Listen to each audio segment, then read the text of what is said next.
Hi, I'm Bill Arnold. Thank you for listening to this podcast. There are many more podcasts available at myfaithradio.com. Your support makes this possible. Thank you. Okay, it's time to begin. Let's start a countdown.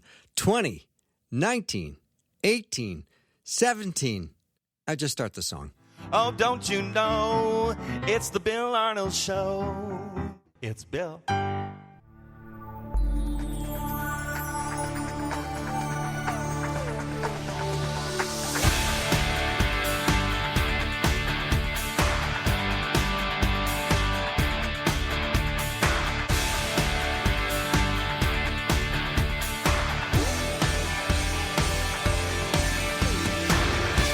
And a warm welcome to the Bill Arnold Show. Thank you for joining me today.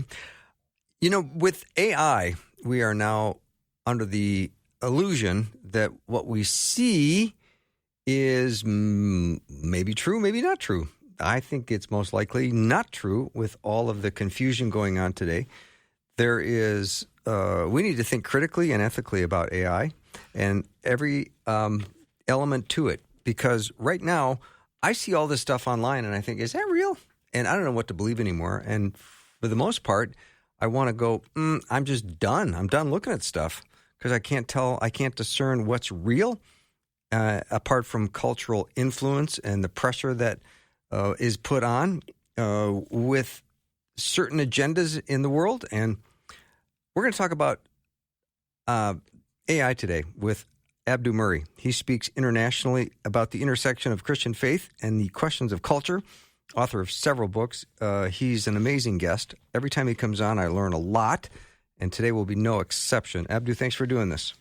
Hey, it's great to be with you. It's always a pleasure. Yeah, you know, when I start talking about AI, I get confused even talking about it because I saw something yesterday online, and I thought, oh, that's really cool. And I thought, well, wait a minute, that's fake. It's completely fake. And I thought, I fell for it. Yeah. What else am I falling for, Abdu? Well, how long do you have? No, I'm kidding. I'm concerned, genuinely concerned. No, this is actually something, you're hitting on something that's really important, a thing that I try to cover in the book that's coming out in February called Fake ID, How AI and Identity Ideology Are Collapsing Reality and What We Can Do About it. I heard this term, reality collapse. And I was watching a video by Asa Raskin and Tristan Harris, who are two AI researchers, and they talked about the fact that our current contact with artificial intelligence, and we've had several levels of contact, and this is the most recent version, is resulting in a number of things. And they listed off 20 different things that's happening. And right nested in the middle of it was this statement, reality collapse. And then they moved on. They didn't define it. They didn't talk about it. I was like, whoa, reality collapse? You can't just pass by that. That's huge. What does that mean? So I started looking into what's going on. And what's interesting is it's not that new of a phenomenon in terms of the human condition, but it is new in its expression, which is AI right now. And reality collapse occurs essentially when the things you're talking about are essentially deep fakes, things that look incredibly real but aren't. You can use AI right now to make people say and do things they didn't actually say or do, or make it appear like they said and did those things. And then, I always wonder, too, if aliens ever did come to Earth, would anybody believe it? Because now they're like, oh, that's AI. Right. So the most important things that are going to happen in the news cycle are creating a culture of suspicion in a way that we didn't used to have before. It might even result in cynicism. The ultimate thing is that I think that the advent of artificial intelligence and our uncritical embrace of it, and there are people who will fall for all of it. So you'll have two extremes. Everyone will fall for everything AI does and says, and there will be those who fall for nothing, including things that are legitimate and not believe anything until they have like 17 sources that prove it, and even then be suspicious. What ends up happening is our shared understanding of reality as we see it with our own eyes or hear it with our own ears, or understand even what it means to be human, all of these things will begin to collapse unless we have an undergirding anchor that will help us to ride out this cultural tsunami. I was on line a couple days ago with a customer service exchange, and I was getting everything done that I needed to get done. And towards the end, I almost typed, "You've been a delightful help." And I realized, oh, hey, hang on. I think I'm talking just to a computer. Yeah. Yeah, and they're good now. They're really, really, really quite good. The stuff is so accurate in terms of the way in which it speaks to you in a friendly tone. I mean, think about the chat bots, the LLMs, Right. the AI, the chat GPTs, a Copilot, Claude, Gemini, all these things, they come off at this conversational thing, and now they have these voices where you actually can call, not even chat with these things, these customer service things, and it'll talk to you in a voice, and it'll sound incredibly, incredibly sincere and real until you ask it a couple of questions. You're like, okay, this sounds like you fooled me for a short time. Sure. But this is an AI, Mm-hmm. and you can start to get it. So yeah, this is happening all the time. And what's really scary is people are starting to use this for scams, where they're sampling. And this is what's really scary. You can sample someone's voice for about 3 to 5 seconds using cheap or even free software available on the internet. Mm-hmm. Create a voice profile of that person, and then type out a script and ask it to do certain things, and it will interact with another human being. Why that's scary is because what's been happening is people have been sampling the TikTok videos of kids and then using that to create audio to call those kids' parents and say, hey, I'm stuck. I ran out of gas. My tire blew. I need you to send some money so I can go do this. What's the credit card number again? I don't have it. My wallet's locked in the car. Wow. And then the parents interact back and forth with them, and it fools the parents into sending money to a thing that doesn't even exist. Wow. And now you've had a fraud. Yeah. Yeah, Abdu, I think I read this morning in prep for this that seniors have been robbed out of $8 billion this year due to scams. Wow. That's a big number. It's huge. Huge. That would be considered a extraordinarily successful company that would make that kind of money. Yeah, that's big enterprise. A couple of years. Yeah. Oh, huge enterprise. And, it's absolutely huge. And I heard that if you ever get a call and somebody says, hi, is this Abdu? And if you say, yes, how can I help you? They have recorded you saying yes. Yeah, and so it's funny because I've heard some stuff about whether or not giving consent online or on a phone constitutes some kind of consent to use your likeness and all these kind of things. I don't know about the legality of that, but I do know that they are sampling this stuff. So you have to be very careful with what's going on out there. Now, that doesn't mean that we should, cut off all contact with anything technology. It just means we have to be savvy about it. Because I'm not anti-AI. I just think that we need to be very much more discerning about this, and then also have a grounding framework, because there are not just practical considerations, there are worldview considerations for this that might derail us in ways that I think are social, not just individual. Yeah, it's a tool. We have to use it well and have to understand it well. And I'm really intrigued, Abby, when you talk about reality collapse, because boy, oh boy, I've been feeling that lately. Like, what in the world can you believe? You see stories, you hear AI-generated things, and you think, is there any basis in truth in that, or is that just all AI? Yeah. Well, it's interesting because you have like these episodic versions of reality collapse. You see a story. The one that I think of most recently that is sort of visceral in my mind, and I hate to use the imagery, but it's so powerful that it's important for us to think about it, is something happened on a subway where a woman was set on fire. You may have saw this story. I did see the story, awful. Yeah. And people were walking. There's video of it. And she's just standing there. She's fully engulfed in flames, and she's standing there. People are walking by as if nothing happened. And everyone thought it was AI. They thought, well, that's fake because no screaming, no writhing, no one rushing to help. Turns out it wasn't AI. It was actually real. Now, did that prevent the woman's death if we had thought it was real? No, it wouldn't have prevented anything. But the point is that we don't know what's real and what's fake anymore, because sometimes reality can be strange. Sometimes it can be weird. And now we have this suspicion of everything. And so I think what that says to me, though, is we're moving from a post-truth culture. And a post-truth culture is a culture that elevates feelings and preferences above facts and truth. And so what I want to be true is more important than what's actually true in that kind of a culture. But that's had a consequence. And that consequence is we are totally okay with deep fakes. We applaud a good deepfake that fools us, and we think, oh man, that's cool. Look at, you can do that. But now, that post-truth world where what we want is more important than what is, has now resulted in a post-trust world where we don't really trust anything anymore. And that's leading to institutional breakdowns. We don't trust, whether it's government or it's schools or it's law enforcement and various authorities or even churches. I'll give you an example of this. Someone was telling me that as a pastor, he was speaking to one of his congregants and giving some counsel. And he didn't give any details away, so confidentiality was maintained. But then he said, this person was talking about their prayer partner and what their prayer partner was saying in response to some of their things they were wrestling over in their prayers together. And he said, it became increasingly clear to me that the prayer partner wasn't really a person. Turns out the person said, oh yeah, well no, my prayer partner is ChatGPT.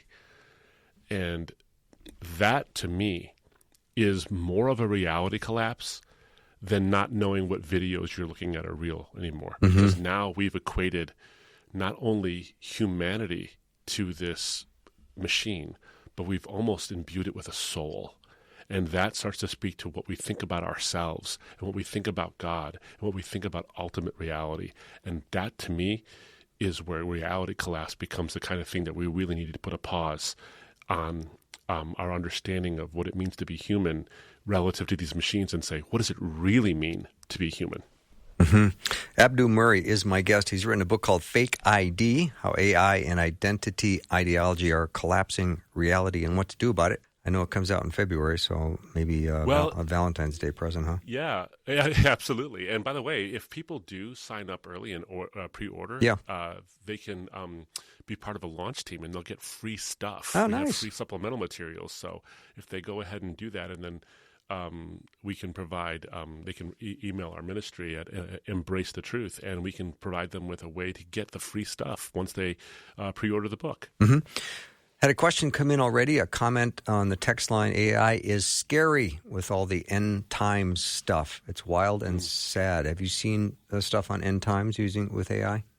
Yes, I know there's quite a bit of discussion right now about what AI might mean for the end times. And, I once, was it Yogi Berra? I can't remember who said it. He said, prediction is always tough, especially about the future. Sounds like Yogi Berra. Yeah, right? Mm-hmm. So I can't comment specifically on whether or not AI factors into end time stuff. And by the way, I want to make sure this is important, because if one of the things I'm trying to respond to is reality collapse, is that we have to therefore also, especially as Christians, think about not injecting too much opinion into the fabric of reality, but accepting reality as it is, and then using Scripture, of course, as our guide through it. But I have heard people talk about how, you look at sort of a dispensational theology, a premillennial dispensational theology of the end times, and saying, what's going on with the Antichrist and the beast and all this stuff, and how can the Antichrist actually create anything like a life and then be so ubiquitously out there in the world and seemingly omnipresent. Well, someone says, well, what if AI is that thing? It's not really a life, because, Satan doesn't have creative power, but we can use technology. So that's something to consider, is that it's possibly scary. But here's what's important. I want to make sure this is really clear, because you said it earlier. I just want to make sure it's important to reemphasize. AI can be scary. But I'll tell you this is my fundamental belief, and this comes right from the Bible, because I proceed from a biblical anthropology, which means that an understanding of what it means to be human is that we're made in God's image, but we're also sinners, horribly flawed. So I want to say this. The problem isn't in the silicon of the AI. The problem is in the soul of the humanity that's using it. And we have to be careful how we use it. It's a good tool, but can also be used for bad things. Mm-hmm. I agree, Abdu, and I think it's a brilliant tool. If I have a guest on that wants to talk about anxiety, I might go to AI and say, give me 10 verses from Scripture on anxiety, just to jog my memory, and boom, there they are, instantly. Yeah. Oh, yeah, absolutely. But it's another thing altogether to use AI as someone who's feeling anxious and then move from that to making it become the person you talk to when you're anxious all the time, as opposed to talking to God or to talking to a qualified professional or a pastor or whatever it might be. And that's the issue. I was listening to Mary Harrington. I was in the UK at a conference, and Mary Harrington, who's brilliant, was talking about the important use of technology. And she made this analogy, and I think it really, really helps us to parse out the difference between using AI for one purpose and using it for a completely different purpose, which is to take over our view of reality. She said, it's really important if you can give a British student artificial intelligence that teaches the child Italian, you're using AI to help the child make connections with other human beings. It is a completely different thing to give a child a chatbot that cuts her off from the rest of the world so that she makes connections with no one. And I think we're in danger of the second one, not the first. Yeah, I would agree. All right, Abdu, let me take a short break. Abdu Murray is my guest. His book is Fake ID, How AI and Identity Ideology Are Collapsing Reality and What to Do About It. If you have a question or a comment for Abdu, please text it over 877-933-2484. Wyatt will have us back in 90 seconds.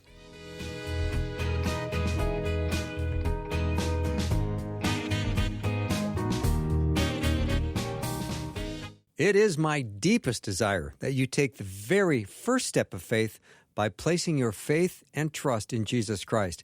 If you've got questions about what it means to begin a relationship with Jesus, text the word faith to 41224. I'm loving this book by Abdu Murray called Fake ID, How AI and Identity Ideology Are Collapsing Reality and What to Do About It. Just got another text, Abdu, that says, is it ever okay to use Chat GPT for getting information? Oh, I think it's great to use it. Here's the important thing: you really have to use it with discernment. Yeah, amen. And there's two areas of this discernment. First, it can just get stuff factually wrong.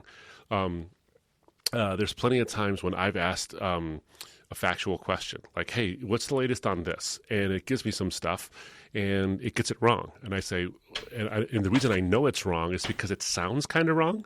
There's a couple of, there's little, and when you're conversant with this stuff, and when you're like used to doing your own research, you can kind of tell when something's a little off. Mm-hmm. There's a little inconsistencies, or something sounds way too stark and like obvious or black and white to be true, because most of life is pretty messy.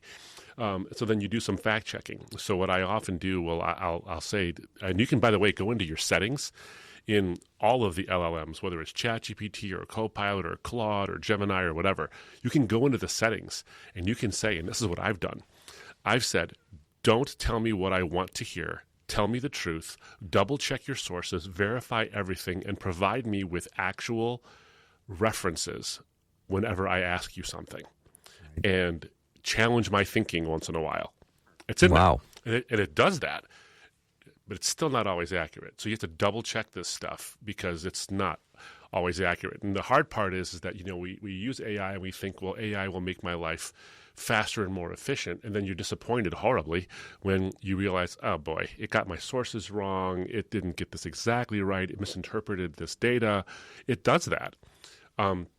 So you can use it as a starting point. It's a great way to have a starting point, but it is not. It should never be your ending point. Don't rely on it. It'll get stuff wrong. And the second thing I'll say is that these LLMs are actually biased. It's not this supercomputer that just has information and then has no agenda when it spits out its answers to you. It does have an agenda. I'll give you two examples. And I go into one of these in the book. I call it my silicon scolding. I asked the book to, I had written an article, it was published in Fox News, on a critique of the Barbie movie, back when the Barbie movie and Oppenheimer and all that was a big deal. I wrote a critique of the Barbie movie from a biblical perspective because the Barbie movie went to try to poke holes in the biblical creation narrative of Adam and Eve. Basically, when it flipped the script and made Barbie first and Ken second, it kind of said, oh, Ken is derivative of Barbie. Ken only exists for Barbie's purposes and therefore doesn't have value of his own. Kind of like Eve. Eve was created for Adam, and it was sort of making the Bible a sexist comment. Well, I responded to it. It got published in Fox News. So I thought to myself, I wonder what the chatbots would say. So I said, write a 1,200 word critique of the Barbie movie from this premise. So I used the same premise that I created my own article from. And I won't say which one, but the chatbot yelled at me, basically. It says, nope, I can't do that because many people love Barbie and find this movie to be really, really important. And your tone suggests you're having a critical spirit about this or whatever. Wow. So it said no. And I said, well, wait, you don't know what I'm going to do with this. Maybe I'm doing this for my own purposes. And it says, I'm sorry, I can't comply with your request. So I'm like, are you kidding me? I did it before also on another one where I said, give me the best 3 arguments in favor of the pro-choice position, and then give me the 3 best counter-arguments to those arguments. And it gave me the 3 best pro-choice positions, but it would not give me the pro-life positions until I argued with it a lot. And then it finally spit out something that was mediocre at best. So you can use it for information, but just understand that these LLMs are still programmed by human beings, and human beings are still biased. Mm-hmm. Abdu Murray is my guest. His book is called Fake ID, How AI and Identity Ideology Are Collapsing Reality. Abdu, in the book you talk about AI and gender ideology, and you say that they're the 2 cultural tsunamis shaping and distorting. How do we understand truth today? Yeah. And so these 2 things, people often say, wait, how in the world are identity ideology, specifically gender identity ideology, and AI related? How are these 2 things related? But they are. They really are. And there's a nexus point between these 2 things.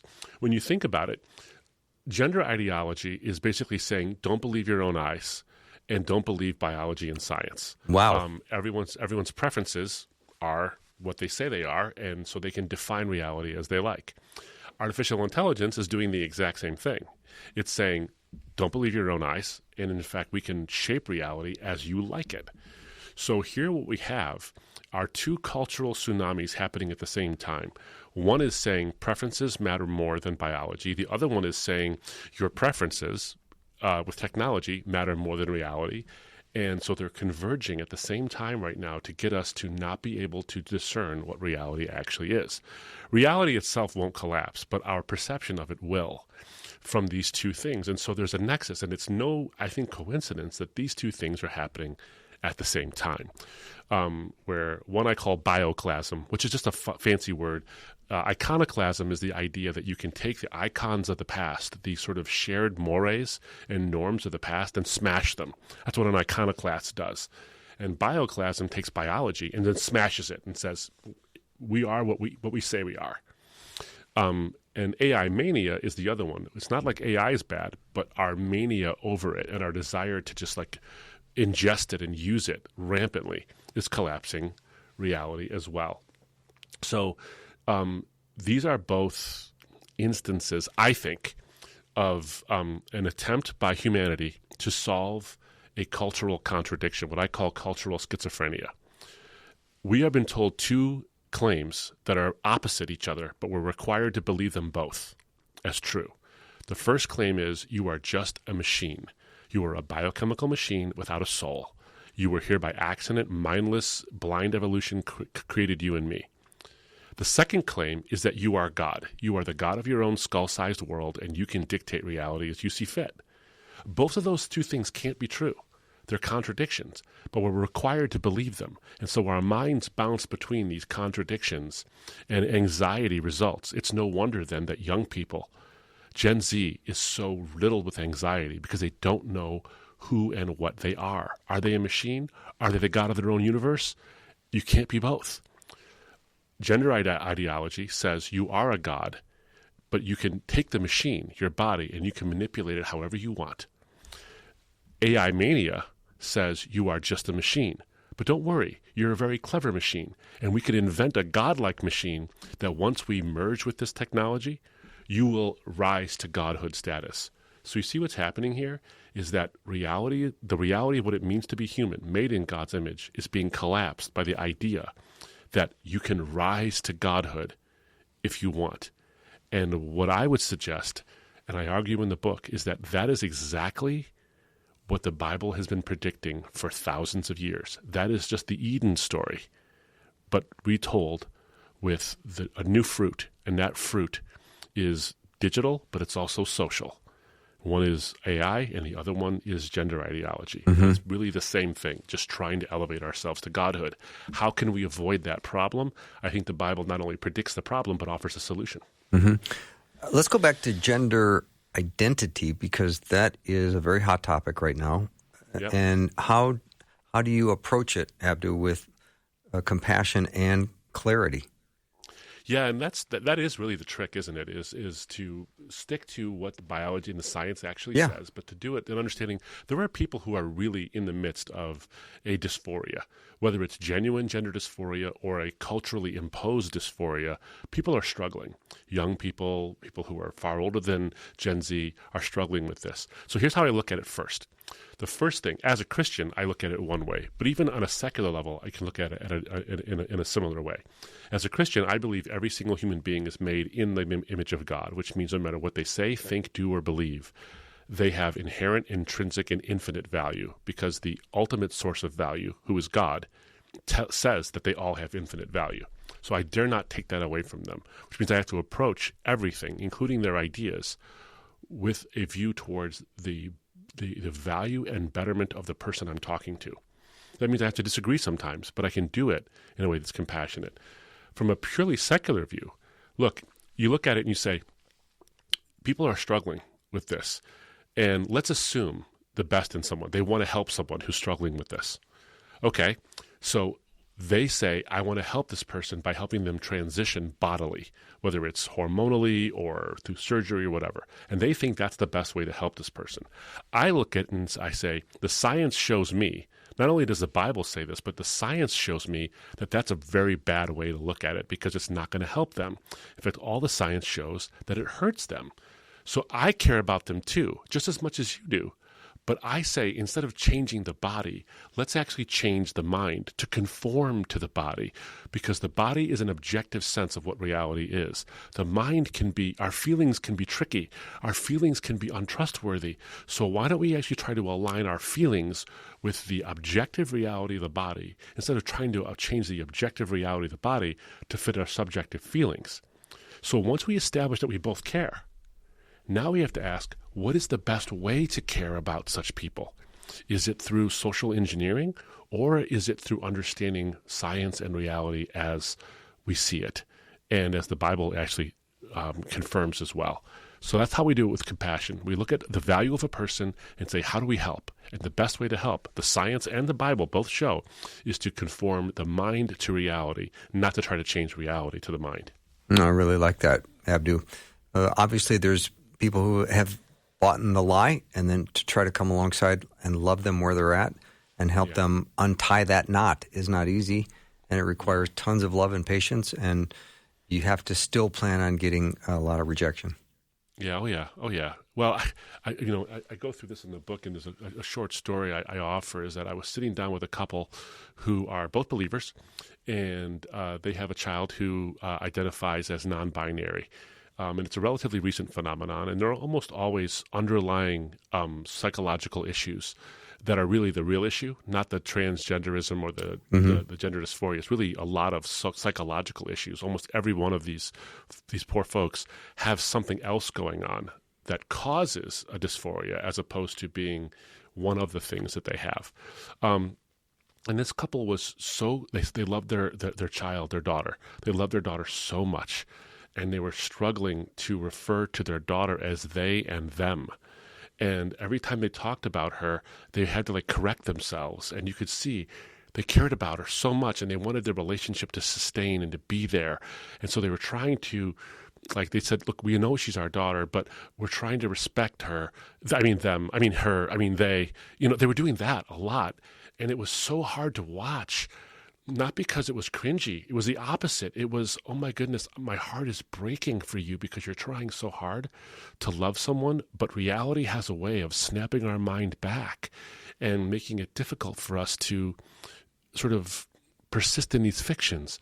So we have to make sure that we have grace and love for people who are struggling, both the people who experience the dysphoria, but also those who love those with dysphoria. They're going through a very tough thing. And the last thing they need is our judgment. What they do need is reality. Mm-hmm. So we're going to take a break here in just a minute, Abdu, but if you went to the Murray Christmas party and there were a bunch of cousins there and there was a cousin that said, I want you to refer to me as them and they, what would be your personal response? This is a great question. Here's how I look at it.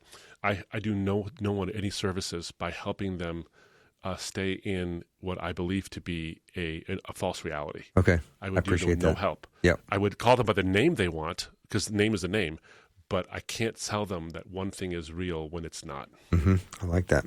Abdu Murray is my guest. His book, which comes out in February, is called Fake ID. You can pre-order it now, though. How AI and identity ideology are collapsing reality and what to do about it. If you have a question or a comment, please text it over 877-933-2484.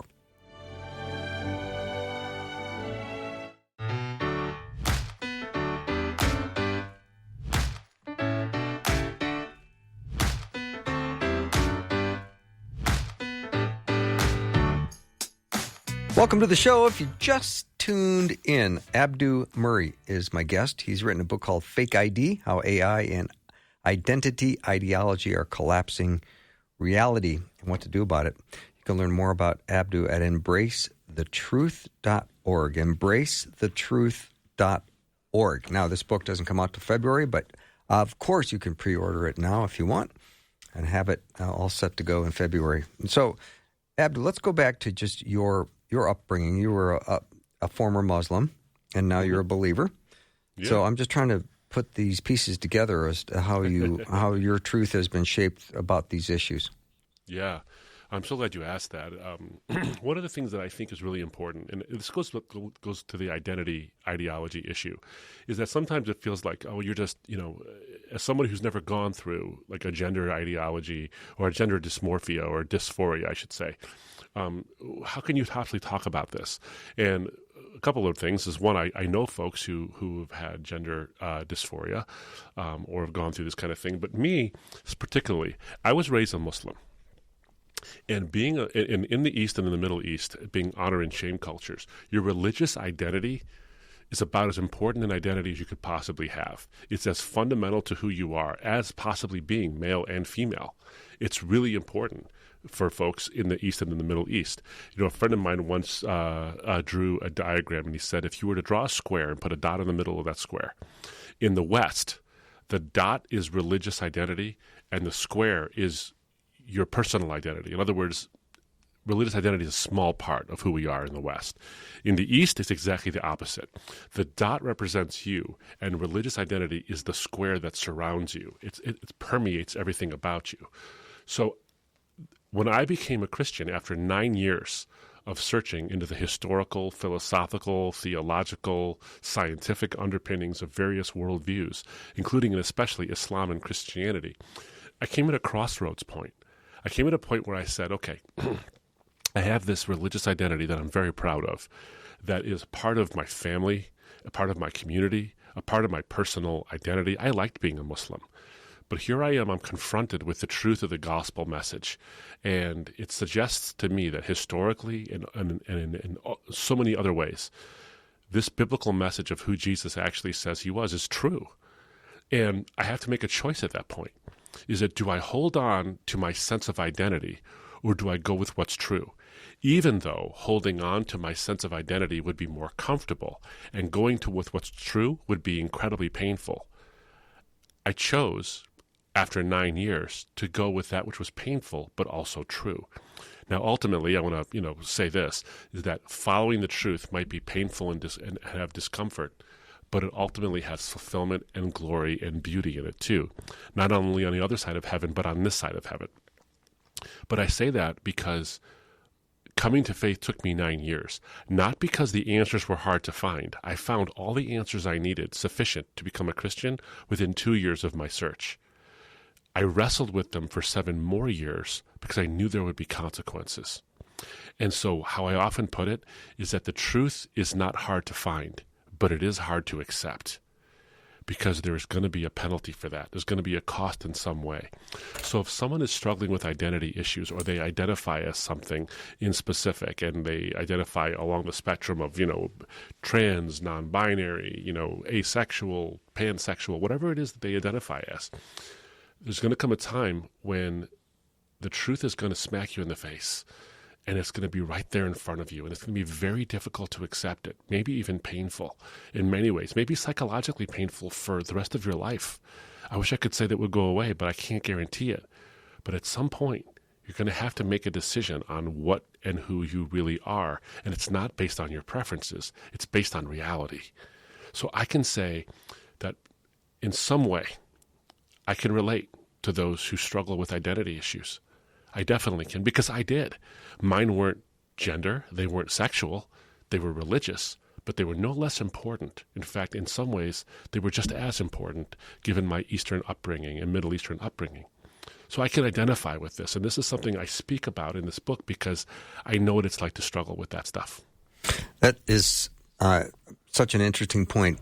I'm sharing the Lord with someone right now who's come from the American Indian community, and of course they've got a lot of very specific views about the spirit world that they cling to, and there's it's almost impossible to return to that community saying, I don't really believe this anymore, I'm a born-again Christian. Yeah. So any advice you have for me, I'll take it. Yeah, well, and the other thing too is, and this applies to the entire conversation we're having, because reality does seem to collapse sometimes. Let's say this person comes to know who Jesus actually is, or at least considers the credibility of the Christian message, and is now at a crossroads point where he or she is thinking, oh my goodness, I think this might be true. And if it is true, then what do I say to family and friends and to the tribe, and to my community? Because they have baggage. There's so much baggage attached, legitimate gripes with how they've been treated, legitimate issues with the history of their own people, and even how they treat themselves. And there's an identity formed there, and that's a very tough thing to give up. My biggest point of advice would be based on my own journey, whether it's the stuff I'm talking about in the book or different religious systems or cultural issues, is that Jesus doesn't ask you to change everything about you, but he will change everything about you in a way that's redemptive. So there's parts of the American Indian culture, the Native American culture, that are beautiful and wonderful and awesome, and in fact biblical. And it's those things he will refine to be wonderful and beautiful and biblical. There are parts that aren't. There are parts of American culture, just white American culture or black American culture, Asian, whatever it is, that are not biblical. And he will shave those things off. And those things will be painful when they get shaved off. My advice is to confront that up front. And you're perceiving it, and I'm so glad you're doing that, because if you're perceiving it in this person, is to actually ask them the question, hey, if this was true, would you believe it? And then if you did, what would happen next?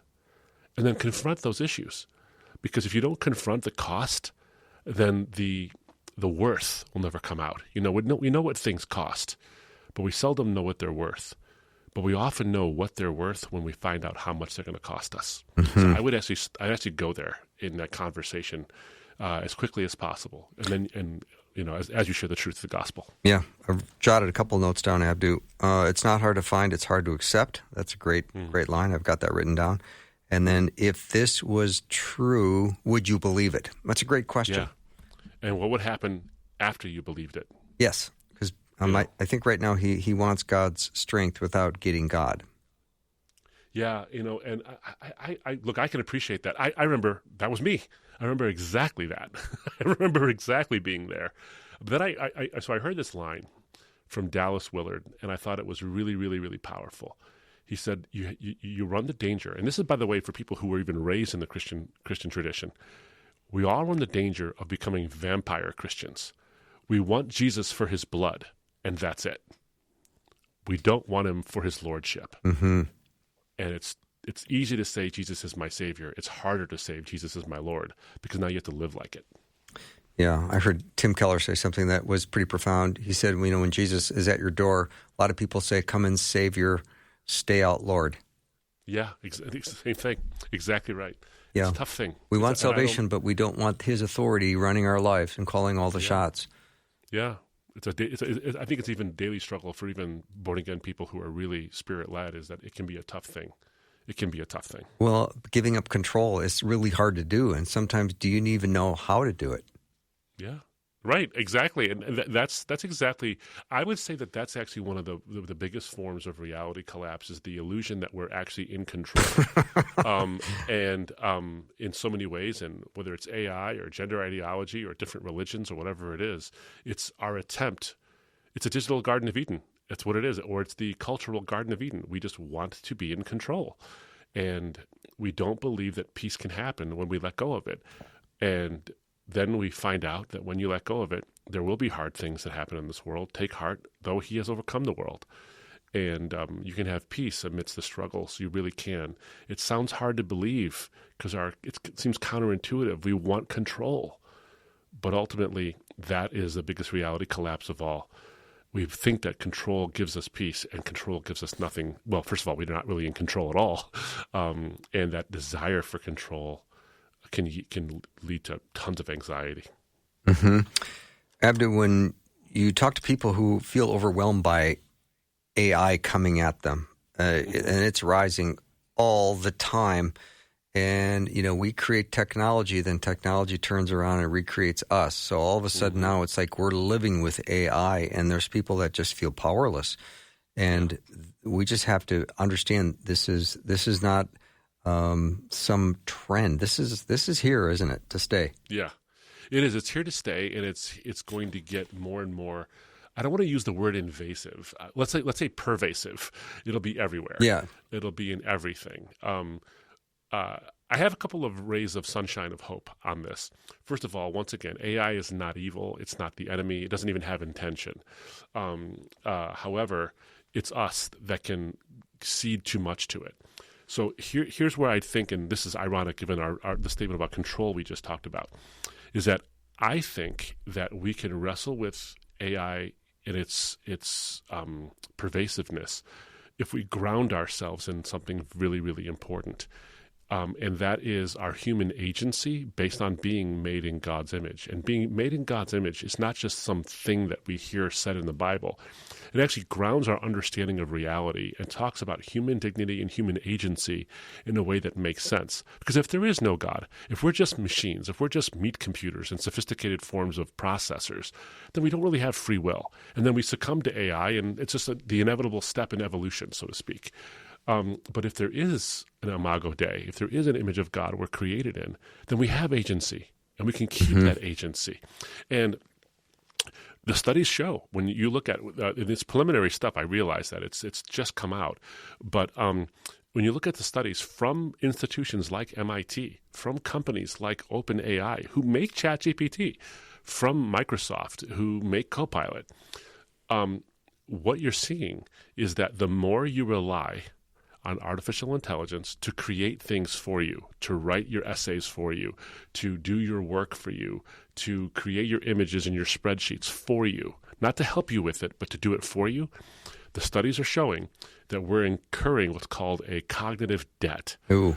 Our ability to critically think, our ability to create, and our ability to remember what it was we created diminished significantly. And not only that, but we also lose a sense of judgment. There are people who are reporting an inability to make a decision unless they first consult with ChatGPT. Ooh, wow. I mean, like where to eat, but also what car to buy, and should I marry this girl? Wow. Yeah. We're giving a lot of control to these things. And then the other part that's really important is that the more you interface with it, especially the voice technology back and forth, the lonelier you become. I'm not surprised. So that tells me. So this is interesting. You're not surprised because you have Let's pick this up after the break because there's still lots more I want to ask you about this.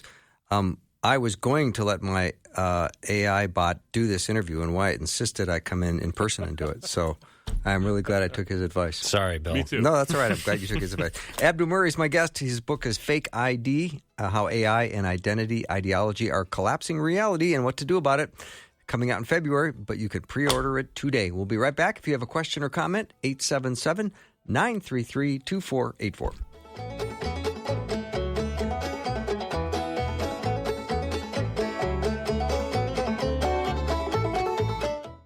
We carry each other's burdens. Please know you can bring us your prayer concerns and we will pray.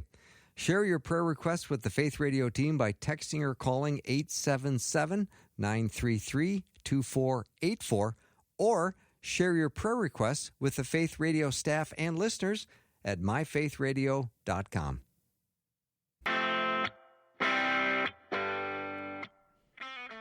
I'm back with Abdu Murray. He's written a new book coming out in February called Fake ID, How AI and Identity Ideology Are Collapsing Reality and What to Do About It. I love that expression, collapsing reality, because I feel like I've experienced it myself, and you probably have too, where you saw a video and you think, is that real? I don't know if that's real.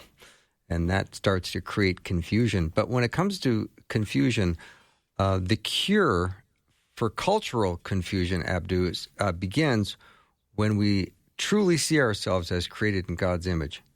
So how do we kind of reshape that debate over identity and AI? Yeah, I think that this is, it's funny. We used to have a much broader sense of what a person was. We used to have this idea, this thick and meaty idea that we were a soul. And then somewhere along the way, we started psychologizing everything and we became selves, which is a little thinner of an idea. Mm-hmm. Then we became identities. And identities are about as paper thin as the bumper stickers we use to pockmark the back of our Subarus, So true. So we need to get a thickened idea of what it means to be human once again so that we can not fall to these ideas and have our reality collapse. And that's where the Imago Dei comes in. When we understand this concept of what it means to be made in God's image, we see a couple things. The first thing is that we are created by a being that is necessary. God is a necessary being. In other words, he can't not exist. You have to have that philosophically, and I can go into I won't go in necessarily into the details of how you get there, but there's either things that need to be explained and things that don't need to be explained. Things that need to be explained are like my phone, me, the air I breathe, the universe itself. They cry out for an explanation. But you can't have an infinite regress of explanations because you have to stop somewhere so you can get to now. You need to count up from somewhere. So there's got to be a stopping point. And that stopping point is a necessary being, and that's God. And in fact, when Moses encounters God, he says, "What's your name?" And God says, "I am." That is sophisticated. That is so much more sophisticated than the pagan gods that were competing for the hearts and minds of people in that time and in our day. What that means, though, is that we bear the image of the one who exists and causes everything else to exist. That means we have an infinite value, and we're endowed with creative capacities and emotional capacities and relational capacities. The Trinity, the God who is the source of all creation, is a relational being, Father, Son, and Holy Spirit, yet one. And so he's relational, so we're relational. And if we cede our humanity to the algorithms, if we make every decision based on what YouTube says we should watch or what Netflix thinks that the next movie should be or what ChatGPT tells us the next prompt should be, we stop being human and we start becoming more machine-like. And that's my biggest concern. It's not that the AI will become more human. It's that the humans will become more machine. And I think that's our biggest issue. But if we keep on and stick to that agency and say, I can create this thing. I can write my own stuff. I can create art. I can create music. And AI is just a pale imitation of it. Then we can root ourselves in what it means to be made in God's image. But ultimately, I think it comes down to, is it true that we're made in God's image? And I think the cross of Christ as a historical fact and the resurrection of Jesus from the dead shows us that we are indeed made in his image. Why? Because Jesus said we are, and then he rose from the dead. And a guy who rises from the dead tends to have credibility. I would agree. So when he says it, I believe it. That's who I'll because follow. He rose from the dead. So good. Abdu, thank you so much, and thank you for doing the show, and your book is brilliant, so I appreciate you very much. Thank you so much. It's great to be with you. You bet. Abdu Murray's been my guest. His book is Fake ID, How AI and Identity Ideology Are Collapsing Reality and What to Do About It. You can learn more about Abdu at embracethetruth.org. That wraps up our show for the day and for the week. Thank you for supporting Faith Radio. See you next week.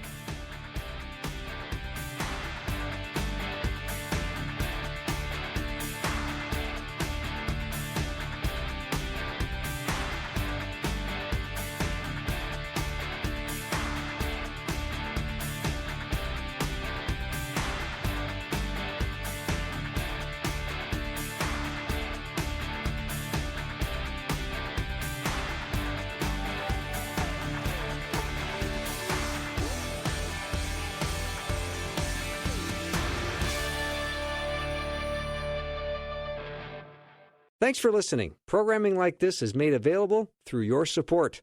Information available at myfaithradio.com.